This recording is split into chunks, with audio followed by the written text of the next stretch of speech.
Hi, welcome to Perri Pierre Podcast. I'm your host, Perri Pierre, and this is our fifth episode. Our guest today is Vanessa Bell Calloway. She's an actress, and she's been in so many films, TV shows, and whatnot. I usually call you Miss Calloway, so I guess for today I'll say Vanessa. How you doing? Oh, that's fine. Vanessa's fine. What's the whatnot? You said I've been in TV shows and movies and whatnot. What's the whatnot? Oh, the whatnot is theater. I know. I know theater. You've been in TV shows, films, theater, and soap operas. Soap opera is a form of theater as well. I'm teasing you. How are you doing? I'm fine. How are you? I'm doing good, thank you. It was a bit stressful. Considering everything that's going on in the world. Yes. Yeah. So, how do you feel about the current state of the whole country right now? Well, you heard the saying, the straw that broke the camel's back. Mm-hmm. Mr. Floyd was the straw that broke the camel's back. And everything's got to come to a head sooner or later, and I think that the current state actually, it's unfortunate what has happened to Mr. Floyd. Mm-hmm. By no means, would you ever want any harm to come on anybody that way, because he has a family, he has a child. Right. But I think that he was put here for that. I mean, unfortunately, there's always got to be somebody who is a sacrificial lamb to bring about change. Right. And we know Mr. Garner, the same thing happened to him, but for some reason it didn't bring about change when it happened to him. I've been in this situation, seeing this happen in this country many times because of my age. I mean, I was a little girl during the civil rights movement. So I've seen this over and over again, and it seems like it never, it just dies down, and then we all go back to status quo and nothing changes. But something feels a little different about this. I don't know what, and I'm praying that things won't go back to status quo, that things really are about to change. Something does feel a little different about this, and that's just my prayer. Yeah. And I feel Mr. Floyd, yeah. Mm-hmm. And I was just saying, Mr. Floyd was the catalyst, and it's unfortunate he lost his life, but I just pray that his life wasn't lost in vain. Right. Exactly.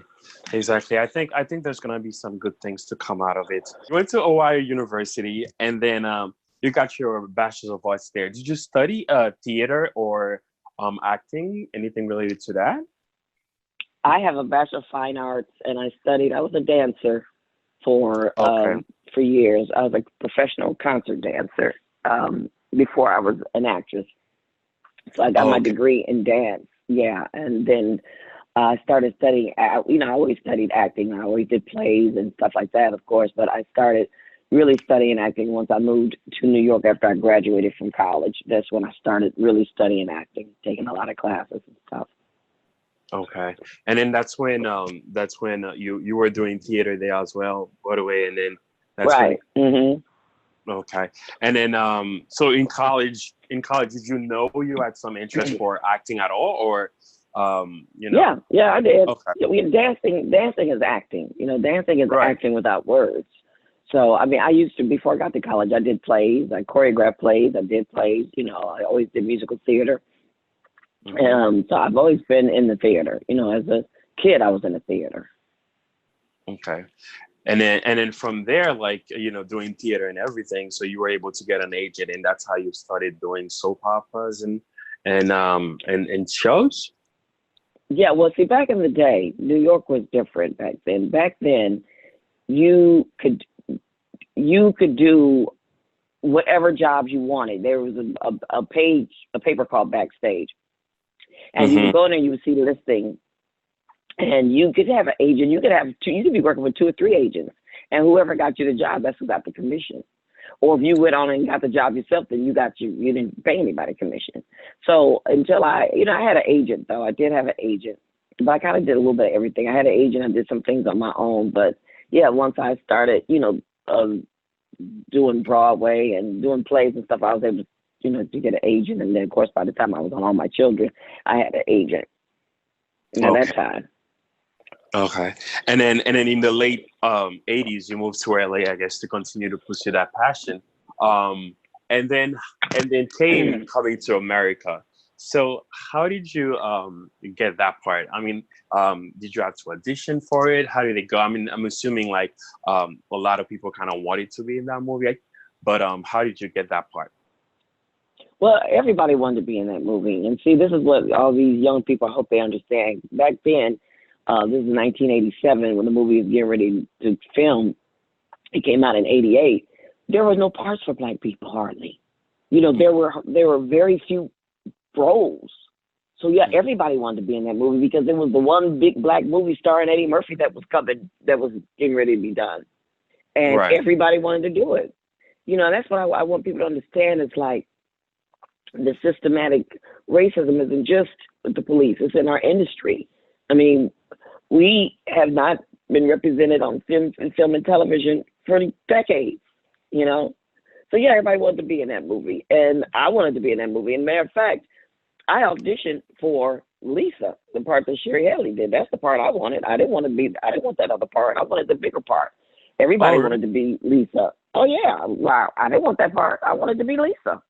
That's who I went to audition for. And I got a call back and I met John Landis, who was the director. And as I'm reading, he says, there's this other part, the princess. You would be great for that. And I'm thinking, I don't want to do the princess. I want to be the lead. But see, so I'm going to be honest with you. But once again, if you look, they like fair-skinned women. I mean, look back then. They always, white men's definition of beauty when it comes to a lot of black women is the color of our skin. How fair are we? And I went out in the hallway. He gave me the size. And I was like, fuck, I don't want to be Lisa. I want to be Lisa. I want the bigger role. But, I wasn't going to audition. So I took the size and I had to come up with something on the spot. I go back in, I read it for him. He laughs. And then I get a call back and I meet Eddie Murphy. And as I get the part. I mean, I was happy to be in the movie. And I said, okay, well, at least I'm in the movie, And, but also you got to let God take over because what I didn't realize then is that my part would become very memorable and kind of iconic exactly. in the film. So, I mean, at that time, I was just, doing the part I got, like, really wishing I could have gotten the bigger role. But it's like, well, at least I got a role. So let me just do this and I'm good, And then you accept it because it's like, well, it wasn't meant for you, Vanessa. Although you felt like you could have done it. I know I could have done it. I mean, I would have been great in that role too, but you accept what, you just have to understand everything ain't meant for you and you just got to go along with what the way things are happening. So that's what I did, long story short. So I said, okay, well, and this is almost 33 years later, 32 years later. 32 years later, this month, as a matter of fact, because it came out in June. Sure did. 32 years this month. Oh, yeah, that's true. 1988. Yeah, I know. Because I got married at 2 months after. That's why I always know how long ago it was, because I got married September 1988, and this will be my 32nd wedding anniversary this September. So. Wow! Congratulations. Thank you. Yeah, but I think it's true. I think even right now, it's something that Hollywood is still facing. Because pretty often when I go to the movies, well, now the movies are closed, but like, I would see there would be like a black girl, but usually it would be like a mixed girl, especially in like the big studio movies. So I've noticed that for like the past 2-3 years, and every time I would say like, yeah, it's this girl or that girl, I don't want to name any names, but it's usually like this or that or this or that kind of thing. So I think hopefully colorism, it's one of the problems that Hollywood will also tackle along with everything that's been going on. I'm hoping they do. And they have a new term, which I can't stand. I wish they would get rid of it. They call it ambiguous. Instead of saying we want a black girl, now it's ambiguous. What is ambiguous? What does that mean? That drives me. What is ambiguous? Right. What does that mean? Drives me crazy when I hear that. Yeah. But that's what they're doing, you know. Oh well.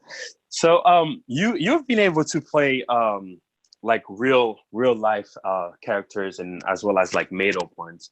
Any different ways that you attack each one? Like for instance, you played a Princess Imani coming to America, but you also played Mrs. Obama's mother in the movie South Side with you. So how do you approach each one of them? Like when it's a real character, real person versus like the opposite. Well, I watched some interviews of Mrs. Obama's mother. I watched interviews that she did, and I read, one of the books, and just to hear how she was described by her children. Actually, I read her brother's book, who's a coach. That was out at the time, and described his mother. And then I found interviews, and the director called me and asked me because he had seen some interviews that I did. And he called and asked me to do the role because he liked my energy in some interviews, and he said I reminded him of her, just her energy. So I said, oh, okay, sure. And then when I met him and I looked at everything, I said, okay, yeah, I could see where he sees that I had that same type of spirit, same kind of bite, So that's how that happened. Okay, yeah. And then you also played Harriet Tubman's mother in Harriet that came out last year. I was like the first night it came out, I was like, I'm gonna see it. I have to support. I was so excited, and you did amazing. Like the lead also did amazing. So how important you think that it is for Hollywood to make movies about those historical figures, especially Black historical figures? Well, I think it's very important, and I don't think that people go, oh, another slave movie. And it's like, no, it's not another slave movie, because that movie to me was a movie about the power of surviving and not just accepting your fate and fighting for yourself and for other people for what's right. So that movie was about a whole different message to me, and people walked away. They got it after they saw it. Some people didn't want to see it because they said, "Oh, it's another slave movie," but but a lot of people saw it, and it's important, because look what we're going through now. If we don't remind people, they will forget easy, honey. They want to forget. They want to act like it never happened. This is really disturbing. When I was at the African American Museum in D.C., we had last November. One of our first previews was in D.C., and they did it at the African American Museum, which I thought was very befitting of of doing Harriet and all, being in the movie Harriet by Harriet Tubman. And while I was there, my husband and I had a beautiful they showed us around a tour. That's where we had a beautiful tour with this docent who was so knowledgeable about everything in the museum, and she just took us around, and it was a beautiful tour. Wow. The day of our event. And she was sharing with us that a lot of white folks that she would give, she would be giving tours to, they didn't think that all of this really happened. They would argue with her. That didn't really happen. That's really? Like Harriet Tubman and other things about our history. Yeah, they didn't believe her. They told her that didn't really happen. And we know Trump. He didn't even know that Juneteenth was next weekend. He had no idea that he's doing a speech in Tulsa on the day, on Juneteenth, in the place where there was one of the worst race riots in history. So it's like, if you don't know that, and you're the president, and you don't know Juneteenth, your white colleagues know what Juneteenth is. People know what Juneteenth is. So if we don't remind people, they will either act like it never happened, or they're very happy to forget about it. And I just thought that was so disturbing when she told me that a lot of white folks argued with her that didn't happen. You made that up. That didn't happen. Yeah, no, I think it's very important. Sometimes I wonder if whether or not he actually doesn't know, or he's doing it on purpose, just to push the needle. But I think it's a little bit of both. I think his dumb ass, excuse me, probably doesn't know anything about Juneteenth, you know. And then when he found out, he's trying to act like it's a symbolism of celebration. I would love to ask him. So you celebrate Juneteenth every year? How do you celebrate it? We celebrate it because we know in the slavery, some people have parties. You know, is he gonna pull out some fried chicken and watermelon? I mean, I'm just curious. How does he celebrate Juneteenth? Since it's an important holiday all of a sudden to him. Yeah. Oh my God. Yeah. Just horrible. So coming to America, is it still coming out this year? The sequel? Yes. Well, I don't know. It's supposed to come out in December. So what's love got to do with it? That's my sisters and my mother. They love this movie. So for that part, I heard you talking about it, and you said you actually didn't want to play Tina in this movie, right? I was doing another job at the time. I was doing a TV show, and I heard about everybody was auditioning. Then I heard that I didn't really know Angela. Angela was kind of new on the scene, but I heard that they really liked, her, so I didn't see any sense in auditioning. So I had no desire to, so I was just minding my business. Then I got a call to come in for the part of Jackie. They sent me a script. I read it, and it was very undeveloped. And I told my agent, I said, tell them thank you very much, but I mean, I'm happy for Angela, but I'm not going to be doing like under five. I'm not going to be playing like an under five actress in this movie with her. I'm happy for her, but I'm not going to be like the serious, like looking like an extra, because the part was undeveloped. Right. And they said, no, tell her, no, we're making the part bigger. I said, oh, well, in that case, sure. So I went in and I met the, casting, the casting director was Ruben Cannon. He was a friend of mine, but I met the director, and then the rest was history. So. Wow, that's amazing. And you both obviously did phenomenal. But as an actress, is there a time like when you're acting with someone and then you feel like this person is like killing it? And also, is there a time when you're acting with someone and you're like, okay, this person has no idea what they're doing? And did you feel it for instance? No, I'm sure you act with people who you go like, what the hell are they doing? Sure, you do that, and you keep your process. And I'm not the director, so it's not for me to try to direct the other actor. I mean, I direct, but when I'm working with people, I don't direct them. That's not my job. My job is just to do my thing. And then there's some times where you're working with somebody who's incredible, and it ups your game. It helps you rise even higher. So it happens both ways. Right. One of the favorite films that you've been in for me is Love Don't Cost a Thing. Sorry, yeah, because when I was growing up, favorite movies, really? No, one of your favorite movies, really? But let me tell you why. Because usually for films, there are films you watch because you're like, oh my God, this is an amazing film. But there are films you watch and they bring like a sense of nostalgia to you. And for me, when I was like 14, 15, when this movie came out, obviously I was in high school and everything else. So it was like I was able to connect with it like right away. And I think in this movie, in that movie, you and then Steve Harvey, you guys had an amazing chemistry. I think, and I think like a lot of the times, like sometimes you could have two great actors, but the chemistry is not there. So how do you develop chemistry when you're playing like someone's wife or something like that? Well, I think chemistry either is there or it's not, but you can kind of always fake that you're in love with somebody or that you really like them, even if you don't know them that well. It's just you pull on your other emotions of other things that for yourself to make you feel warm and fuzzy, or you think about other people that would give you that, that reaction. So, I mean, I knew Steve, Steve he's a great guy, so I liked him. So it was easy to act with him because, we had fun while we were shooting. So it's you just have to, usually like if I'm doing something with somebody and I don't really know them well, I try to meet with them and have tea or something, at least talk to them, at least have a conversation with them before the cameras start rolling. And I find something appealing about them.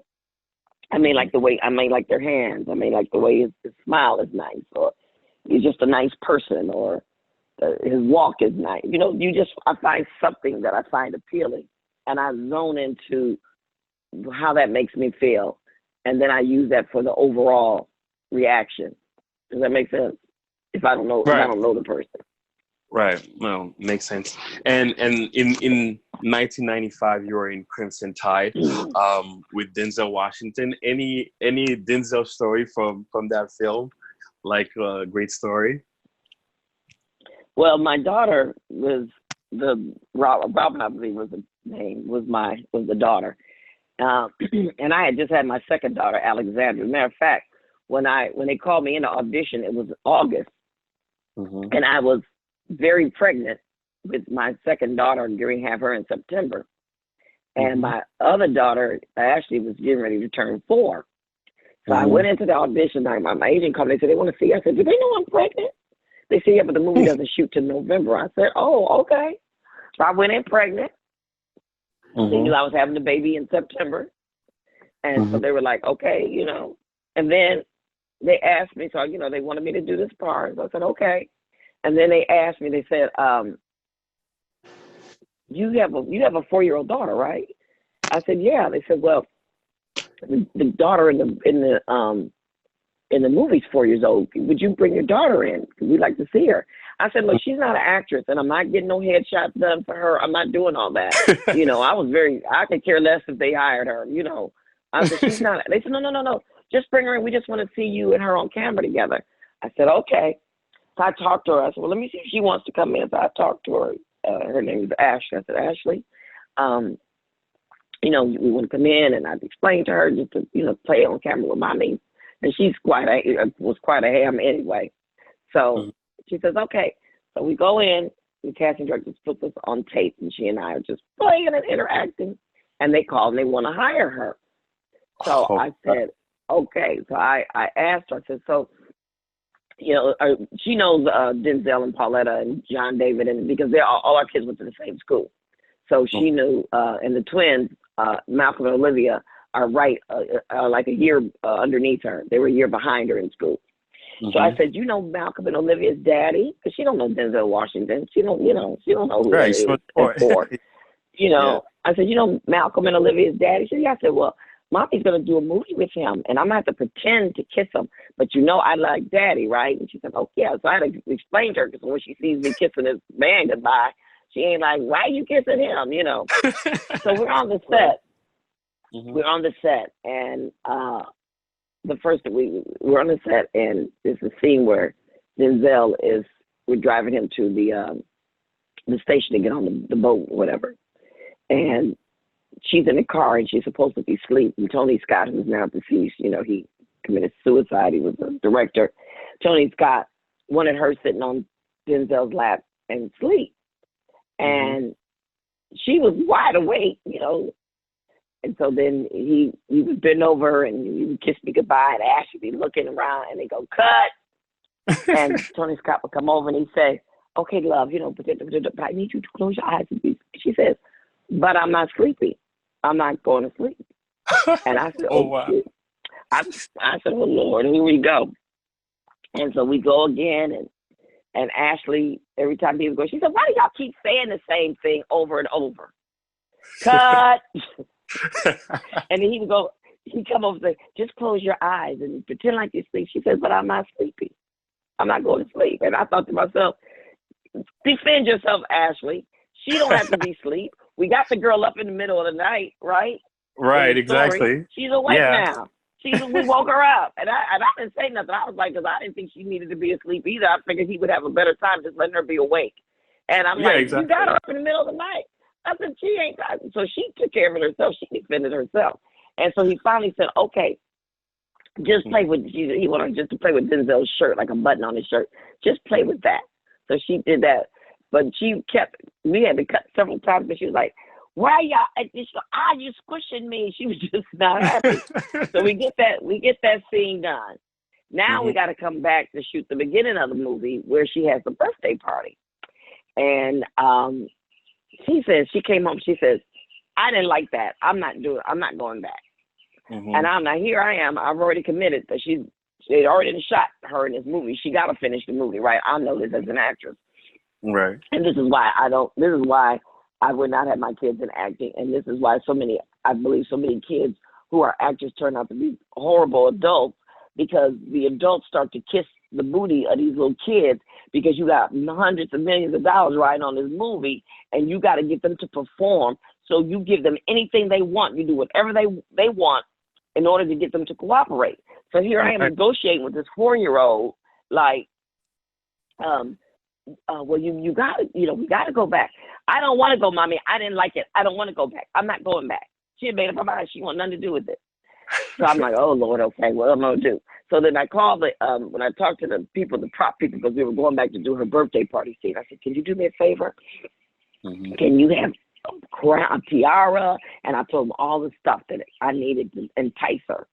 And so they said, okay. So I said, look, we're going to go back and you're going to have a birthday party. What? I said, yeah, you're going to have a birthday party. You're going to have a tiara. You're going to get curly curls. She like the little Shirley Temple curls they call it. She called them curly curls. You're going to get curly curls. What? And so she got excited, right? So now we go back. Now I got the baby with me now. And I got this is November. So my daughter, I'm nursing. So my daughter, because the first time I left her home with her dad when I shot the night scene was disastrous, because although we were down, we weren't far from home. She cried the whole time I was gone. So I got her with me now, and I got a nanny with me, and I'm on the set, and I'm trying to get myself hair and makeup ready for her, because I'm the mother. I'm in the movie too. Right. Ashley is on set. They're trying to get her to do part of the birthday scene. Well, she's not cooperating. So they come into hair and makeup. They get me. They said, can you come on set because we need you so you can get your daughter to do whatever it was. I'm like, oh, Lord, here we go again. So I have to leave the baby with the nanny in my trailer. I mean, it was horrific. I leave the baby with the nanny. I'm halfway made up. I got to go in there and I got to talk to her. And I'm promising Barbies. We're going to stop at the toy store, Toys R Us, and we're going to get this. I'm bribing this kid to act. So she gets excited. She does her day's work. I stop at Toys R Us because we got to come back one more day, right? I stop at Toys R Us. I get what she wants. And I'm bribing her because we got to go back and we got to do one more day. So she's excited. So we go back one more day. And we do the day. And all of a sudden now, she's getting into it because they got all these kids at this birthday party, and she got a little double, and they got the same outfit on, and they got curly curls, and they becoming friends. And so all of a sudden it's like, okay, well, this ain't too bad. And she just getting a little beside herself. But what she didn't realize is that we were finished before lunch. Now it's lunchtime. And she's just sassing her. She's just feeling herself. And I say something to Ashley, and she turns around and flips me off, kind of. And I said, and everybody's having lunch. I get to her level. I turn her around. I get in her face. I said, I don't have to be nice to you anymore. This is over. Don't you ever do that to me again. Oh, my God. And I put her in that car, and we went home. And I said, never again. It was horrible because they had me. And I told Tony Scott, I said, y'all abused me. I was the actress. I was acting with the child that was my child, so I had to be the teacher and the real mother. And I had a nursing baby on set. It was quite a juggling act, that movie. Wow. Quite a juggling act. Wow, that's crazy. But actually, later on, she was involved in Hills, right? Yeah. That was her choice. Oh, that was that was her choice. Yeah, she was a little bit like older at the time. Yeah, Ali and I, we follow each other on Instagram. I mean, I always wonder, like, how do you even balance? Like, I know your husband is a doctor, successful in his field, and then you're an actress, successful in your field. Like, how do you even balance, like, the family life? Because I know sometimes you have to go away to shoot movies for a while, to make sure that the kids are getting everything that they need. At the same time, you have to be away, you have to work. How do you balance that? Well, I had help, so thank God. I had they had grandparents, and I had a nanny, But I raised my kids. I cooked for them. I raised them. I did drop off from school, and I was home. And if I wasn't on a set working, when they came home from school, like my mother would pick them up. I'd drop off. I had a carpool in the morning. I liked the morning drive. I didn't like the afternoon drive because I would have meetings and auditions in the afternoon, and I couldn't pick up from school, but I could always drop off. So I had a carpool, my kids plus a couple other kids. And I loved morning carpool. That was always the most fun to me. Yeah. So, I got up early every day, and I would work out, and then I would make their breakfast. They ate a full breakfast every morning. They didn't eat cereal. They had two different breakfasts. One, they didn't like the same thing for breakfast, so I would make two different breakfasts. I was like a little pancake house, like a little cafe. So I would make two breakfasts, and then I'd get them, and the other kids come, and I'd drive them to school. And once I dropped them off, then it was my day to do whatever I needed to do. And sometimes I would come home and cook dinner early if I knew I was going to be out late. But I raised my kids, but I did have help. I had, like I said, they had a nanny. So when I had to leave, or if I had meetings, or if I had events at night, they would have somebody at home. And then when they got older, it was different because they had dance classes and they had their stuff to do. And they would come home, but dinner would be there. They know that there was always food, and they would do what they had to do and their homework after they got from dancing and stuff. And I would pick them up from dance classes, and so we had a very full, busy life. They were cheerleaders. They ran track. Oh, I was team mom, cheer mom, track mom, dance mom. Whatever they were into at the time. Whatever they were into at the time, I was there. We went to every little performance, every game. They both played volleyball. They were very active, and I did whatever it took to be there with them. I remember one time I was in South Africa shooting this movie, and I got home in enough time, and I had missed a couple of Allie's games because I was gone for a couple of weeks. I got home in enough time because I made a point to get some rest on the plane. I got off the plane, came home, dropped my bags, got in my car, and drove all the way to her school to watch her play volleyball. I was so exhausted. And then I got up the next day and had to go back to rehearsal for a play that I was doing. So, I just made it happen. That's why we have Mother's Days, because mothers are incredible people. We do what it takes to do what it takes. We do what it takes to do whatever it takes. No, absolutely. I cherish my mother and all mothers every day. You were in Africa. Was it for a film, or was it like just to visit? It was for film. Oh, okay. Which country was it? South Africa? Yeah, Johannesburg. Johannesburg. Oh, okay. So do you still go to auditions, or now you're at the stage where you just get offers? It varies. I get offers, and I still have to go to meetings, so it varies. Okay. So let's talk about Saint and Sinners a little bit. You were like the lead in it. You directed one episode. I directed 3 episodes. Oh, you directed 3 episodes. Okay. So is it over? Like, is it gonna get renewed? Yeah, we're going back in August now. We were supposed to go back after the 4th of July, but I found out yesterday we're going back in August. Oh, it goes like, okay. And then also Shameless. Some of my friends would always tell me about Shameless, but I took a minute before I actually started watching it. And I started watching it, and I saw that you were in it for like about like 20 episodes or something like that.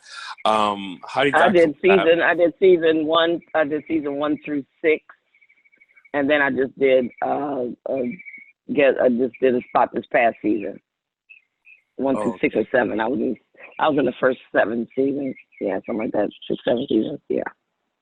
Oh, okay. And that one you had to audition for? Yes, I did audition for that. Mm-hmm. Oh, okay. So, for someone who's like young, like a young Black actress who wants to go to LA, who wants to act, what advice would you give them? Don't do it. Find another profession. No,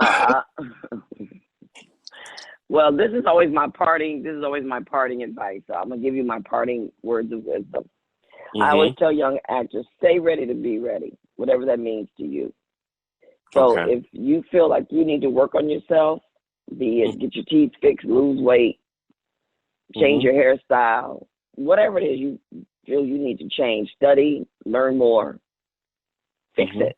Because when the door opens, you don't have time. Often you don't have time to fix things. A lot of the jobs I've gotten, I've literally walked in, met the people, and I had to start work the next day. One job, I left there and went right to get costume fitting, you know. So it's like you don't have time sometimes to prepare. Sometimes you just got to jump right in and just make it happen. But you got to be ready. So if you want to lose 10 pounds, like I'm trying to do right now, but if you want to lose 10 pounds on Friday, the 10 pounds aren't going to be gone by Monday. You're going to look the same. Yeah, sure. You know, so whatever it is you need to do or fix about yourself, do it.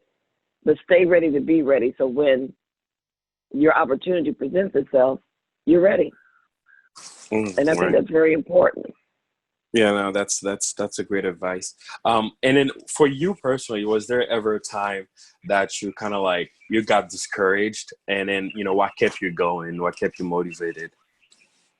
Well, I mean, you get discouraged when you don't get some of the roles that you want, or things that you really felt you were that close and you almost got it. But nothing has ever, I can't say I ever really wanted to quit. I mean, I've been discouraged and I was down a time or two or disappointed, but I always use that as fuel to say, okay, you know, watch me now. I'm gonna make this happen, you know. So I always was able to make, you know, to make stuff like that happen, you know, use that to kind of like fuel me for the next go round. Because I always looked at it this way: if I almost got it, if I was that close, then that was a good thing. I'm not crazy. I'm that good. I'm that good. This just wasn't mine. But they had to really think. They had to think about several reasons why not to give it to me. Right. You know. Yeah. No, it makes sense. It's just how you look at it.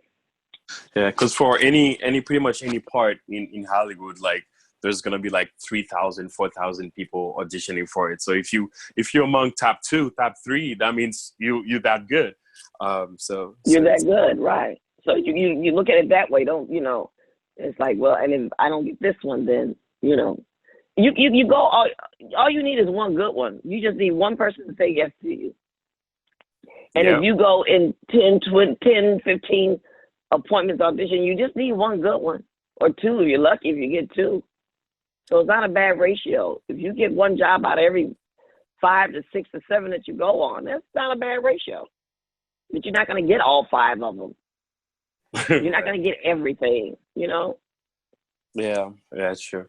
Well, anything else you'd like to add? No, congratulations on your show. I do have to bounce because I have a busy day ahead, but good luck on your show and just stay well. And everybody, don't forget why we're fighting. You got to stand for something or you fall for anything. Don't forget why we're fighting. Don't let the pressure up. Don't let it stop. And I say this too: don't be afraid to talk openly and honestly with people. And I'm not saying arguing and fighting, but I found I've had great conversations with white folks. You know, I've been having conversations even via apps or online or, you know, texting or whatever. And you got to be honest, because people are just now. I mean, I find it hard to believe that some people are just not really getting it, but I guess some people really are just now getting it, because we all been so wrapped up in our own world. I mean, I think God had all this planned for a reason. First, he made us push pause. He made everything push pause. This is the one thing where we're all in a situation at the same time. Think about it. There's hurricanes and there are earthquakes and there's tornadoes, and we watch the news and we go, oh my God, that's so horrible. What happened to them? Oh my God, look at that. Their property destroyed. And we go on about our day because our stuff's not messed up. Yeah, exactly. You know, or something happens to California, go, oh, people call you, are you okay out there? Yeah, I'm people in fine. New York call you. But you go on about their day. This is Yeah. the one thing where the world stopped. The whole Yep. world was affected, not just one region, not just one city, the whole world. So why we were all stopped, God kind of did this, I believe, because everybody needed to push reset. Everybody needed to push the reset button and slow down and take a look. And it was really funny to me that it happened in 2020, the year of clear vision. 2020 means clear vision. And we all Yeah. were so excited about 2020, New Year's Eve. 2020, don't be lit, don't be this. I can see clearly now. And God was like, yeah, y'all about to see real clear. Y'all talking about 2020 vision. I mean, I don't think this is at all a happenstance. I really don't. This is the way this was going to be. So it's like, and this year, the whole symbolism of 2020 and vision. So God has put us in this where now we have clear vision. The whole world stopped because we needed to push reset. And then the social unrest began. And the reason you got all the people out there marching, everybody's been sitting still. So now we had a captive, he had a captive audience. Mr. Floyd had a captive audience because nobody was doing nothing. Nobody had a world of their own.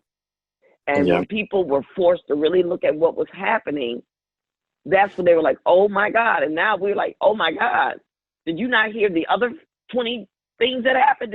That went over your head? And they were like, yeah, but I didn't, but, oh, I get it. So now that's why this conversation and stuff is opened up, because people were held captive. They're really seeing clearly now. And now this is the time to talk to your white friends, ask them about their white privilege. How are they going to change? How are they going to use their white privilege to help other people? Yeah, absolutely. Don't just say Black Lives Matter. Then you just, the moment everything starts back, you just go back to your world. Are you hiring Black people? Are you people of color? Are you really getting to know your neighbors? But the main important thing is when people are in small groups and they're talking and having bad racial jokes and being, not, are you stopping them or are you participating? Yeah. Are you speaking up and saying, no, don't say that. That's racist. You shouldn't. Because it's not enough to say I'm not a racist. You got to denounce racism.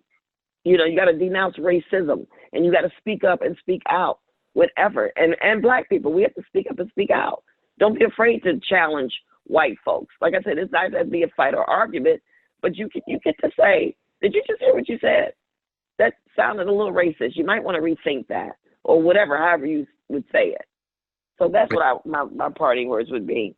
Let's don't let this go in vain. Let's keep the conversation going, because this it's got to stop. It's just got to stop. And this is 2020, the year we're supposed to have clear vision. And everybody needs to open their eyes and get the cobwebs out and see and accept the truth.